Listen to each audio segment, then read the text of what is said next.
télévision du monde, inspirée par vous.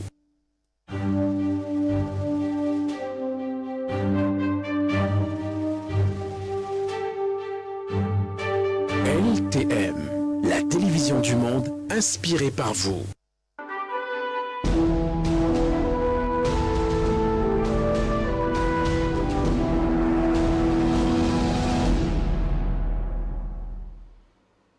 Bonsoir mesdames et messieurs, merci de nous retrouver dans le cadre 19h45 sur votre chaîne de télévision et nous ouvrons cette édition d'information par une information en direction de la ville de Konsamba dans le département du Mungo. Meurtre dans la ville ce matin aux premières heures de cette matinée du jour dimanche 4 octobre 2020. Le dénommé Abdel Maman Taling a été assassiné par un élément de la gendarmerie de la ville de Konsamba aux premières heures de ce matin. Il était âgé de 22 ans et laisse une jeune fille de 3 ans. Les précisions et le compte rendu de nos reporters depuis la ville de Konsamba, Châteauane Vallon et Jean-Jaime Yedna.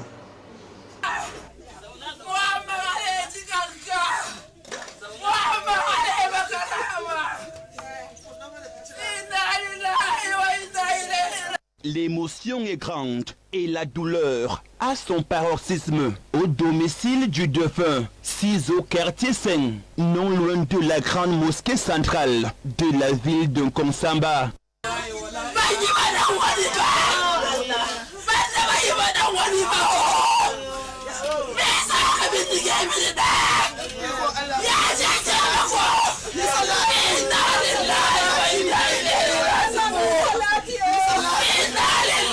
En pleine célébration du dernier week-end des vacances avec ses amis avant la rentrée scolaire qui démarre ce lundi 5 octobre 2020, le jeune Taling Mama Abdel Awal aurait été atteint par balle autour de 4 h du matin de ce dimanche 4 octobre 2020 dans un snack bar dancing au lieu dit boulangerie de la Grâce par un lieutenant en service à la compagnie de gendarmerie de Konsamba.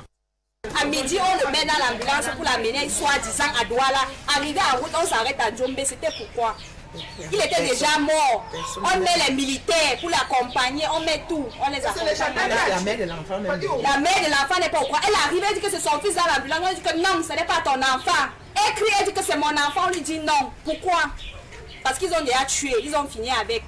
Ils me font sortir du bloc opératoire. Moi, je vais rester pour voir. Elle était là, il m'empêche carrément. Il me dit que non, moi, je dois l'attendre. Il dit que mais moi, je suis sa grande soeur. Moi, je vais le voir. Depuis longtemps, parce que de quoi est-ce qu'il s'agit? Moi, je vais le voir. Et si je reste à côté, il demande que le responsable de la famille, il n'y a personne. Moi, je suis là, moi, je suis sa grande soeur. On le fait sortir. Je te rassure, moi je peux te rassurer, je suis sûr qu'il n'était même pas vivant quand on sortait avec lui là. Parce qu'on m'empêchait carrément, il restait pour me mettre derrière. On l'amène, on dit qu'on parle de l'hôpital régional avec lui à Douala. Vraiment l'affaire c'est un peu compliqué. En Djombe on arrive, on le fait entrer. Moi je peux vous rassurer, on n'a même pas accusé un seul phone. Il est en train de tourner en rond là, il tourne, il demande qu'est-ce qui se passe. On dit que non, il est en réa. Quel réa? Pour l'heure, la dépouille de ce jeune homme, âgé de 22 ans, qui laisse une fillette de 3 ans, séjourne à la morgue dans un hôpital en Djombe, où l'infortuné aurait succombé à ses blessures. Et désormais, le corps se trouve à quel niveau? Le corps est à l'hôpital Saint-Jean-le-Mal en Djombe. C'est vous qui avez souhaité le laisser là-bas ou alors? On n'a pas souhaité le laisser, ils ont souhaité retenir le corps pour besoin d'enquête sur ce qu'eux ils ont dit. Maintenant, on part déposer à Djombe. On refuse même de le donner au corps. On va faire l'enquête à Djombe. Il est mort en Djombe. Il n'est pas mort en Djombe. Il est mort ici. C'est quelle enquête qu'on va faire à Djombe? À qui? On va demander quoi à qui à Djombe?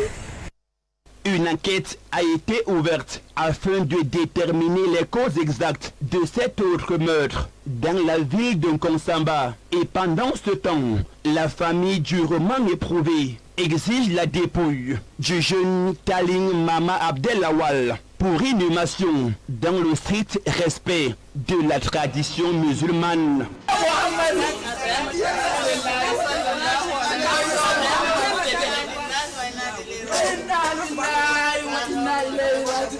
Une affaire à suivre sur les antennes de LTM Télévision. Et non loin de la ville de Djombe, Konsamba, on va faire un arrêt majeur dans la ville de Loum. Et on parle bien sûr de la prochaine rentrée scolaire et académique 2020-2021.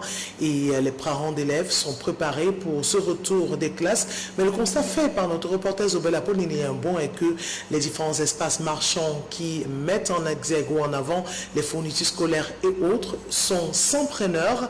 Les grandes affluents des années précédentes n'est pas le cas, comme le constatent nos reporters depuis la ville de Loum. Reportage.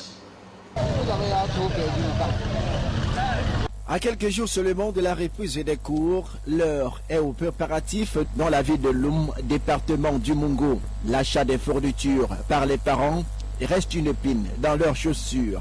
Difficile de satisfaire les enfants, ces derniers évoquent comme principale cause la crise anglophone. Mais en plus de cela, la crise sanitaire liée à la pandémie de Covid-19 qui aura paralysé les activités et affecté les revenus. Certains parents doutent encore de l'effectivité de cette rentrée scolaire et traînent le pas en attendant lundi prochain. Au moins 7 enfants à la maison, mais un seul, il n'y en a pas encore. Parce qu'il n'y a pas moyen, ça ne donne pas. Dans les librairies et papeteries, c'est encore la timidité observée.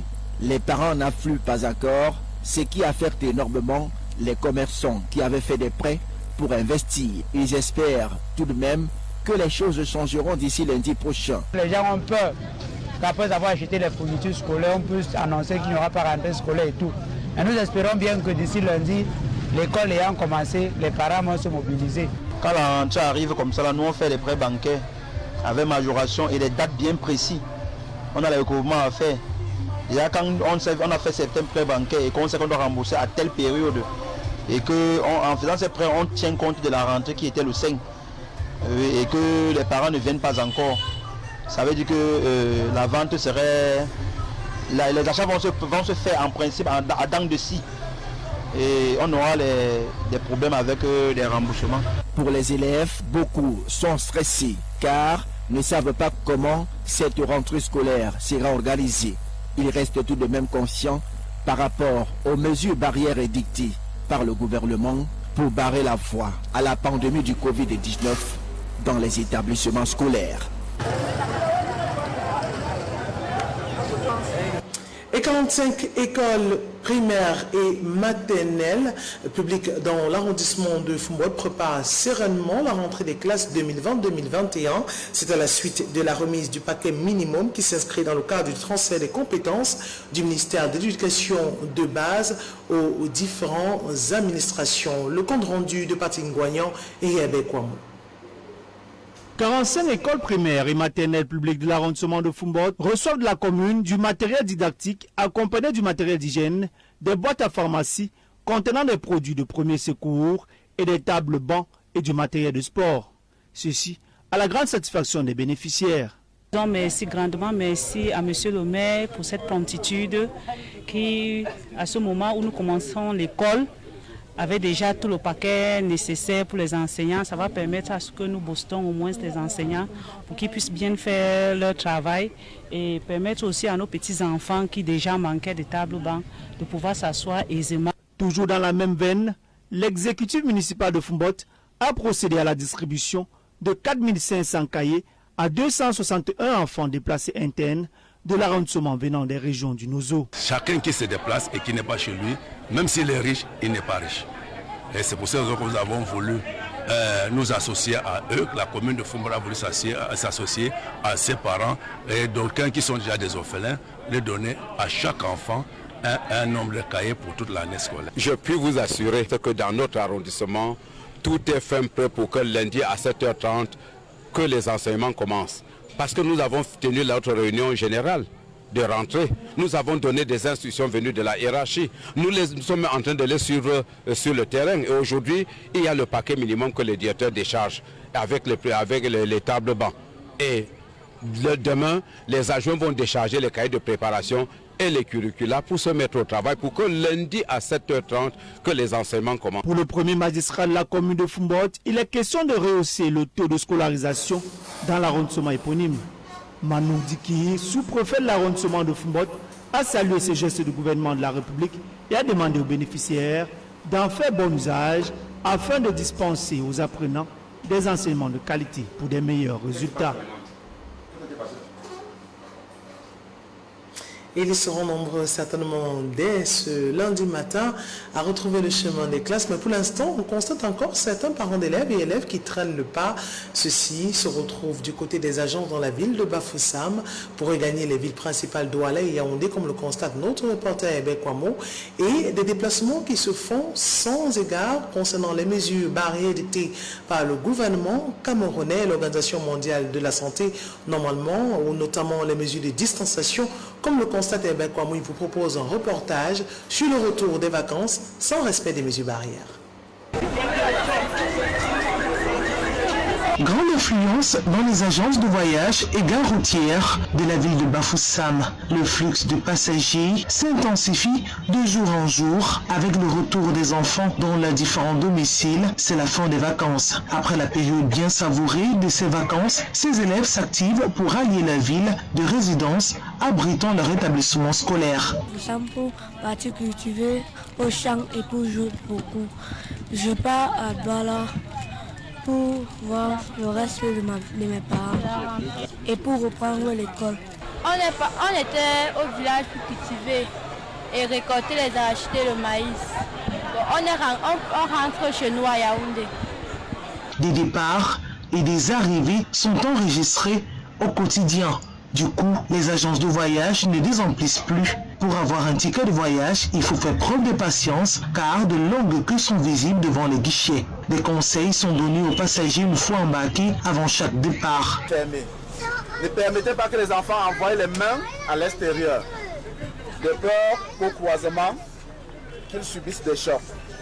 Bon voyage à tous. Côté responsable des agences de transport, les dispositions sont prises pour que les voyages se déroulent dans de bonnes conditions. Les chauffeurs se plaignent de l'état des routes et interpellent les pouvoirs publics à remédier à cette situation afin de faciliter le transport des enfants. Si c'est par rapport aux routes, parce que vraiment pour que les enfants arrivent franchement bien en Douala ou bien à Yaoundé, comme quittant ici Baganté d'abord, ou pas au Manchon, on a trop les difficultés. Ces enfants-là, les cassés, les enfants d'avoir des vomissements parce que la route n'est pas bonne, la route balance, les enfants tombent les trous. Et on plaide vraiment pour les maires élus là. Si c'est possible, même sur la terre, même sur le manque, on vient dans les trous là vraiment pour nous aider un peu, nous les chauffeurs, nous faciliter un peu le travail. Vraiment. Un constat clair et alarmant se dégage sur une dizaine d'agences de voyage et de gares routières visitées par notre équipe de reporters. Aucun respect des mesures barrières contre la Covid-19. Pas de port de masque de protection faciale, pas de dispositif de lavement, pas de distanciation sociale. Tout ceci est la preuve que plusieurs Camerounais se donnent au non-respect des mesures barrières dictées par le gouvernement contre la pandémie coronavirus qui continue à faire des ravages et dont on enregistre une recrudescence de la maladie dans certaines parties du pays.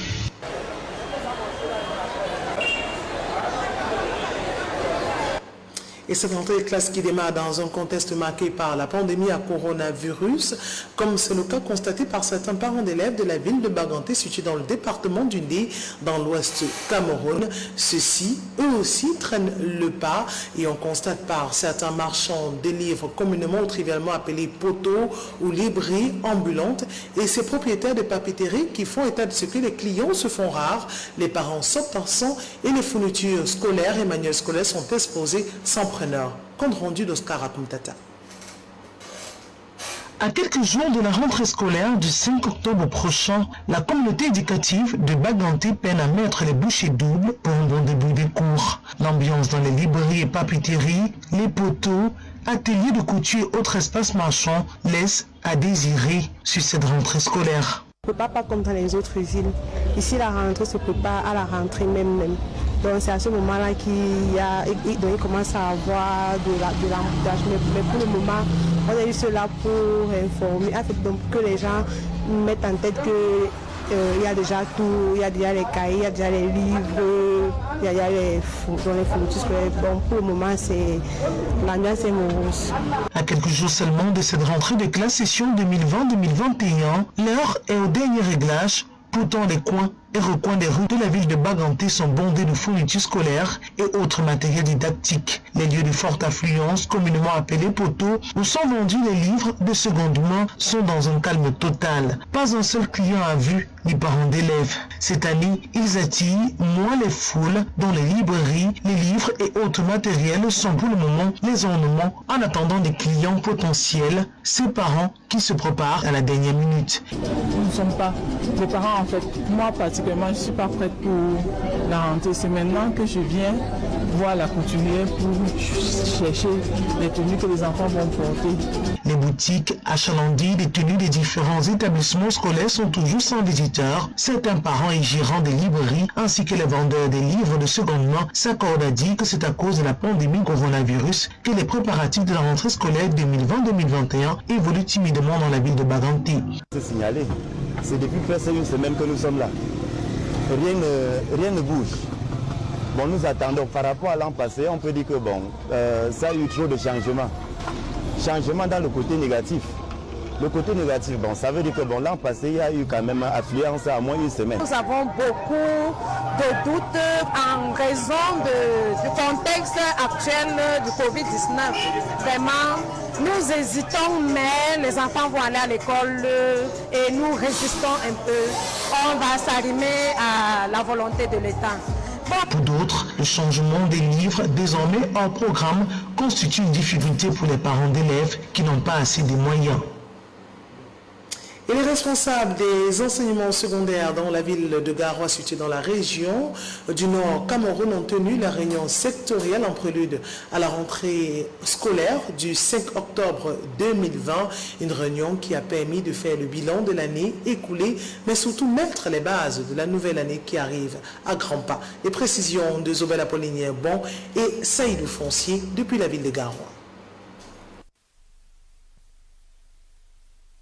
L'objectif de cette sectorielle était clair, dresser le bilan de l'année scolaire 2019-2020 sur le plan administratif, pédagogique et poser les jalons de l'année scolaire 2020-2021. De la rentrée se fait à deux niveaux. Il y a le préparatif immédiat et la préparation lointaine. Alors la préparation lointaine, déjà quand on clôture l'année, il y a un stock minimal que nous appelons le stock de départ en ce qui concerne les craies, les papiers et tout le monde. Nous prenons ces dispositions-là pour qu'on ne soit pas surpris. Alors quant à la préparation immédiate, et la réunion sectorielle justement fait partie de cette préparation-là parce que c'est une réunion statutaire et c'est l'occasion aussi où nous recevons les nouvelles instructions venant de la hiérarchie et c'est la feuille de route pour toute l'année qui prend donc effet à partir d'aujourd'hui. Il ressort de ce bilan que les résultats peu satisfaisants enregistrés dans la région du Nord au cours de l'année 2019-2020 sont imputables à l'insuffisance du suivi des activités pédagogiques dans les établissements, la mauvaise conduite des leçons, la qualité approximative des évaluations formatives par certains enseignants, la démotivation des autres, mais aussi la démission des parents de leur rôle premier d'éducateur et enfin la déperdition de plusieurs apprenants durant la période d'arrêt des cours imposée par la pandémie du Covid-19. Les dispositions sont prises, que ce soit au niveau pédagogique ou que ce soit au niveau du respect des mesures barrières pour que l'année scolaire 2020-2021 soit une année scolaire réussie. Les responsables du ministère des enseignements secondaires pour la région du Nord s'engagent donc à améliorer la performance des élèves au cours de la nouvelle année scolaire qui se profile à l'horizon.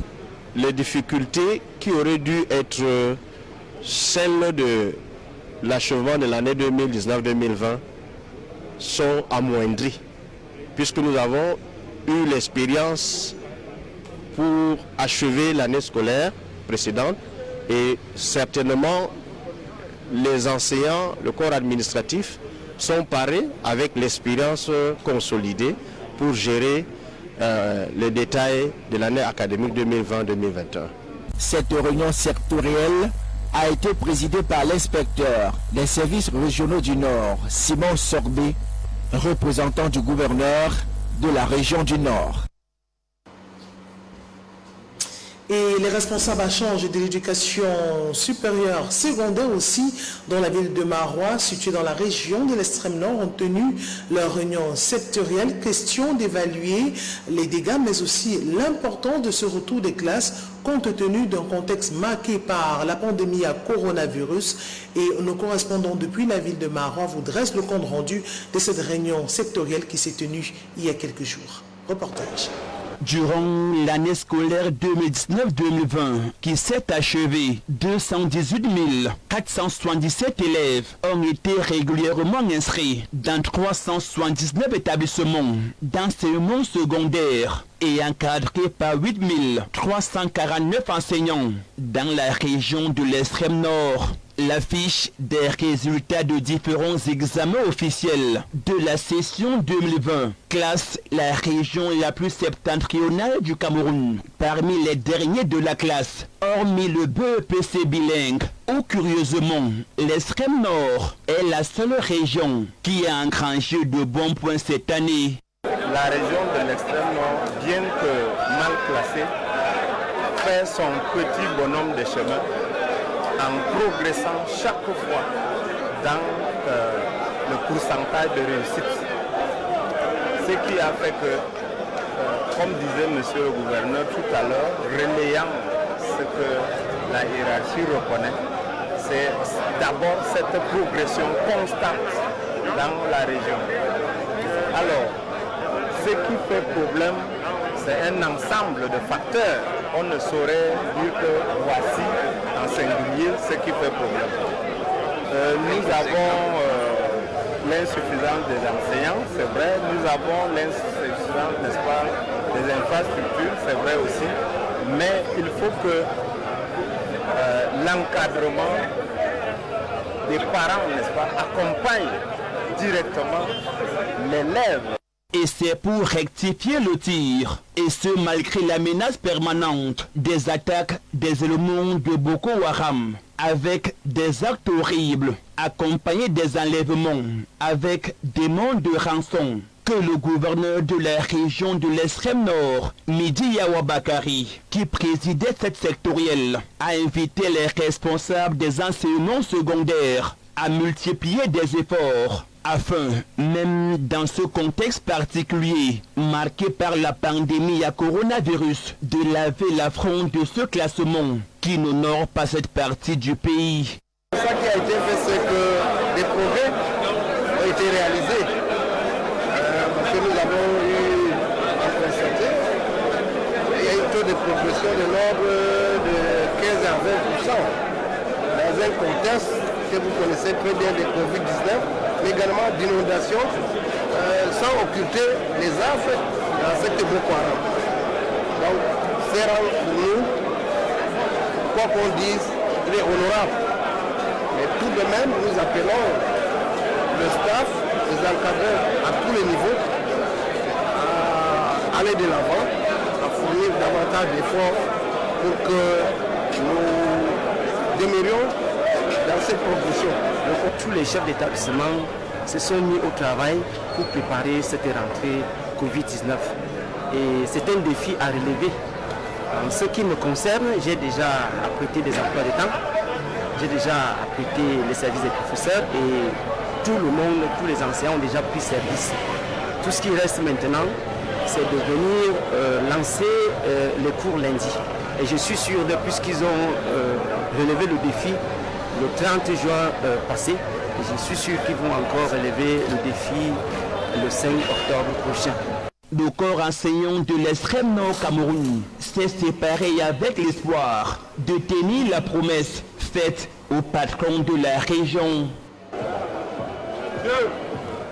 Et nous restons dans la ville de Marois, située dans la région de l'extrême nord, pour prendre le pouls de l'ambiance dans cette ville à quelques heures du démarrage du retour des classes. Et on a fait le tour de la ville, notamment les librairies, papeteries, vendes, achalandages de manuels et fournitures scolaires. Est-ce que les parents sont engagés ou tout simplement les tout-petits reprendront le chemin des classes? Question posée, tentative de reprendre dans ce reportage. L'insécurité quotidienne à cause des incursions des éléments de Boko Haram. Ajoutez le phénomène des inondations qui ont sinistré plusieurs écoles primaires, lycées et collèges, ravagé les plantations et emportant au passage du bétail, ont rendu timides les préparatifs de la rentrée scolaire dans la ville de Maroua et partant dans l'ensemble de la région de l'extrême nord. Nous constatons qu'il n'y a pas de l'affluence sur le marché. C'est pour dire que ça ne passe même pas. Nous attendons longtemps les parents impatiemment, mais nous ne les voyons pas encore venir. Non, ça c'est quelque chose de connu. Nous avons subi, c'est-à-dire les atrocités de la secte Boko Haram. Dans les librairies, les espaces de vente des fournitures scolaires et autres points d'échange des livres de seconde main, c'est le statu quo général. Les gens ont une mauvaise image du poteau. Bon, nous pensons qu'en tant que parents, on peut aussi s'approvisionner au niveau du poteau. Et lorsqu'on a des anciens livres, des classes antérieures, on vient souvent les échanger au niveau du poteau. Et ça, le coût devient un peu plus cher. Nous ne sommes pas encore prêts, mais on va quand même essayer d'avancer un peu. Même si on a 2 enfants, on inscrit un enfant, on attend, après on va compléter les autres enfants. Sur le marché, les prix sont abordables. C'est tel que nous suivons à la télé. Les prix sont standards. Et les parents quand même avisés ne s'inquiéteront pas beaucoup.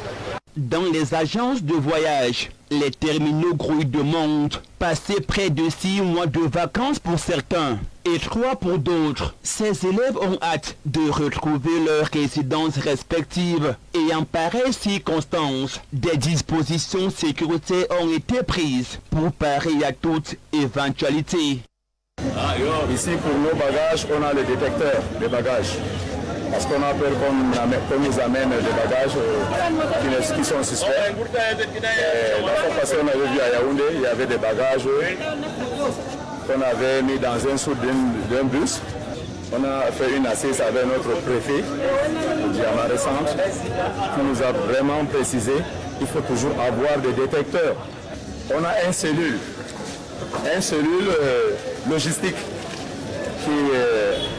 qui présente que vraiment si nos véhicules qui sont là, qui sont à 60, plus de 60 à l'heure, il y a une cellule logistique qui arrive à les demander de réduire la vitesse.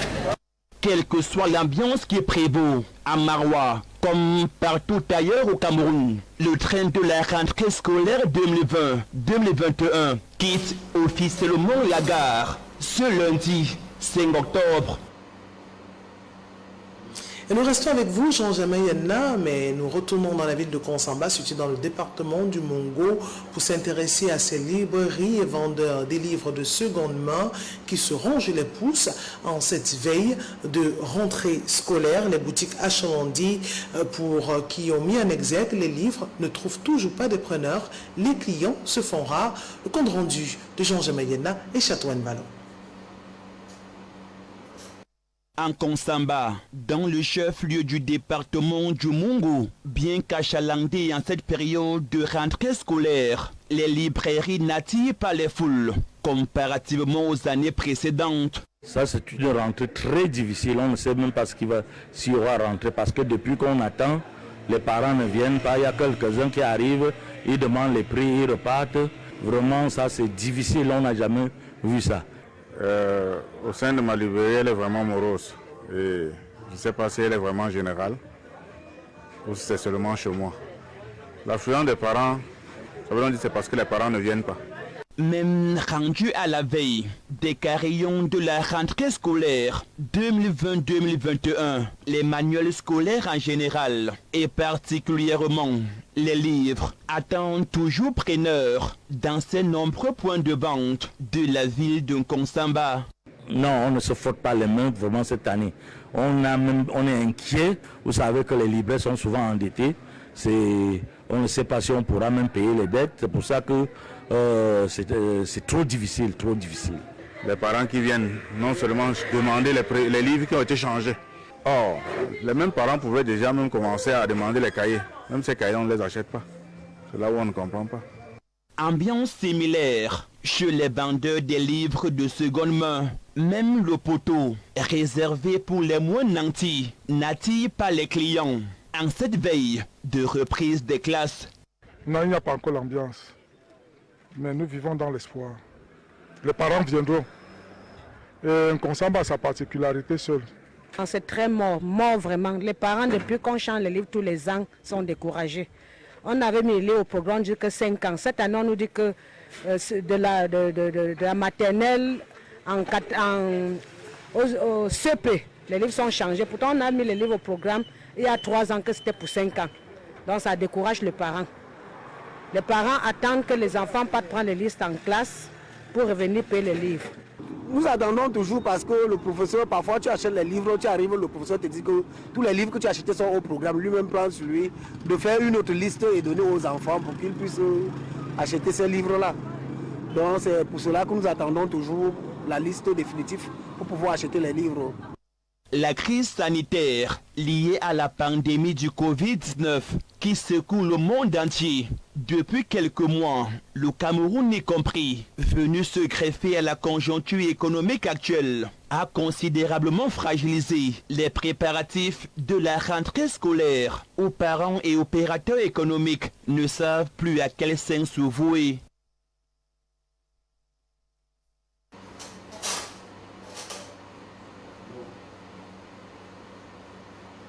Et même si les préparatifs de cette rentrée scolaire 2020-2021 évoluent à pas de tortue, elle sera bel et bien effective dès ce lundi matin à 7h30. Ils seront très nombreux, les tout petits, les élèves du primaire et du secondaire, à renouer avec le chemin de l'école et les bancs scolaires à travers les différents établissements publics et privés du triangle national. Et une autre triste dans ce journal, on l'annonçait depuis le matin sur les antennes de LTM Télévision, Maître Charles Tchakounti, le bâtonnier du Cameroun, s'en est allé aux premières heures de ce dimanche 4 octobre et décède de suite de maladie du côté de l'Hexagone. Le compte rendu et les précisions dans ce reportage. Le barreau camerounais est en deuil. Maître Charles Tchakounti Passier, mort ce dimanche 4 octobre 2020 au Havre, en France. L'avocat camerounais avait été évacué quelques jours plus tôt pour un problème de santé. Maître Joseph-Claude Béliga, sur sa page Facebook, qui a annoncé la nouvelle aux premières heures de ce dimanche, fait état du barreau camerounais qui est en deuil. Un bâtonnier s'en est allé. Douleur, douleur infinie. Fin de citation. Charles Tchakounti Passier avait été désigné par ses pairs comme nouveau bâtonnier de l'ordre des avocats du Cameroun au terme d'une assemblée générale extraordinaire houleuse qui s'est achevée aux premières heures du dimanche 25 novembre 2018 dans la capitale économique du Cameroun, Douala. Natif d'Undé dans la région de l'Ouest Cameroun, ce dernier succédait à Jackson Nyekamga. C'est le 16 janvier 1992 que Maître Charles Tchakounti s'inscrit au grand tableau des avocats au barreau du Cameroun. Éminent avocat spécialisé dans le contentieux des affaires, il était membre du Conseil de l'ordre des avocats au barreau du Cameroun, l'organe délibérant disciplinaire du barreau. Il a aussi été l'arbitre à la Cour commune de justice et d'arbitrage, en abrégé CCGA de l'Ouada, et arbitre au Centre permanent d'arbitrage et de médiation du Centre africain pour le droit et le développement, une organisation associative d'envergure panafricaine spécialisée dans le plaidoyer pour la prise en compte du droit comme instrument de développement économique et social. Une mort de trop enregistrée ce dimanche 4 octobre 2020 dans l'avocature camerounaise, cette année 2020 vraiment noire, qui a emporté plusieurs étoiles camerounaises. Et en sport, dans ce journal, le ministre des Sports et de l'Éducation physique, le professeur Nassis Mouelekombi, a rendu visite au Lyon après en fin de stage de la première phase. Il est revenu sur les préparatifs de ce stage, mais surtout la préparation de ces derniers, compte tenu d'une compétition importante, le CHAN, organisé par le Cameroun en début d'année de l'année 2021. Les précisions d'Apollinia Zobenbon. La présence du ministre des Sports et de l'Éducation physique dans la tanière de Lyon A' était importante à plusieurs titres. Il était d'abord question pour Narcisse Mouelekombi de faire une évaluation du 6e regroupement qui a débuté le 15 et s'est achevé le 25 septembre 2020 dernier. Il s'agissait également de faire le tour d'horizon avec l'ensemble des éléments, avec l'ensemble des membres du staff d'encadrement administratif technique, médicale de cette sélection pour pouvoir prendre la mesure des problèmes qui se posent et y apporter les solutions adéquates et appropriées dans la perspective de la participation victorieuse et glorieuse de notre sélection nationale APRIM au CHAN que le Cameroun accueille, comme vous le savez, en janvier-février prochain. Il a également été question de fixer le cap d'après les hautes orientations du président de la République qui attend des Lions APRIM la valorisation et la célébration du fighting spirit. Nous avons recommandé à l'ensemble des encadreurs de cette équipe la mise en perspective et en condition d'une équipe nationale APRIM conquérante et rassurante, compétente et compétitive. La visite de Narcisse Mouele-Kombi a été saluée par les joueurs et même l'encadrement technique. Yves Clément Aroga Asensio et Sepoulon entament le 4 octobre prochain la 7e phase de préparation du championnat d'Afrique des Nations 2021.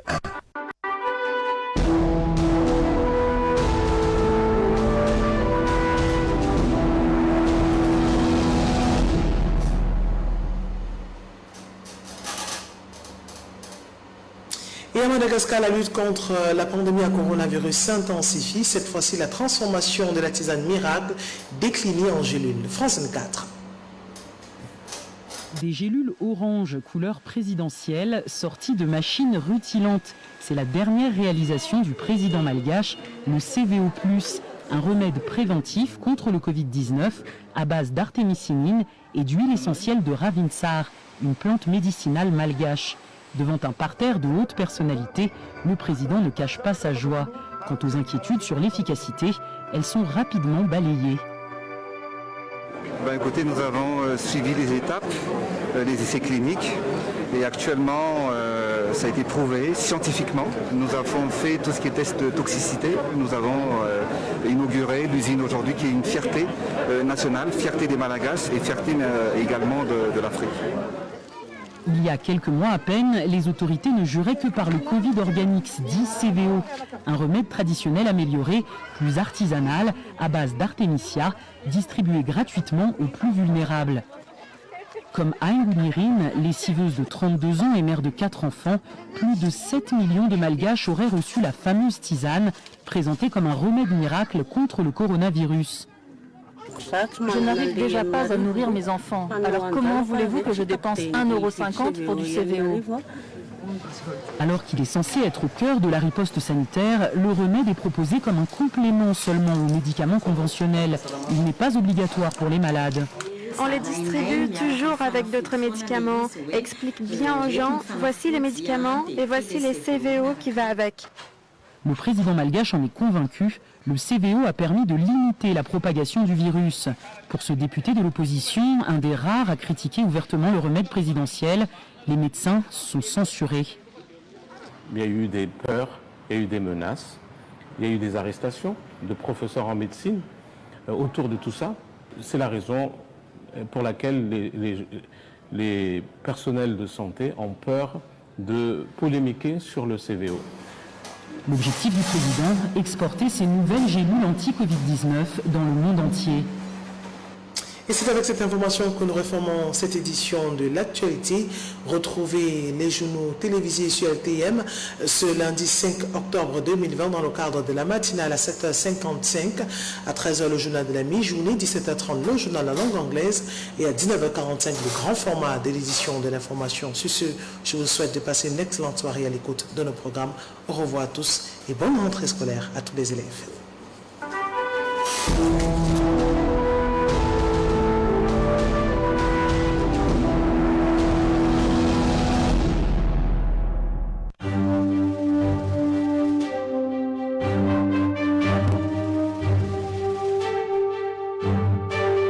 LTM, la télévision du monde inspirée par vous.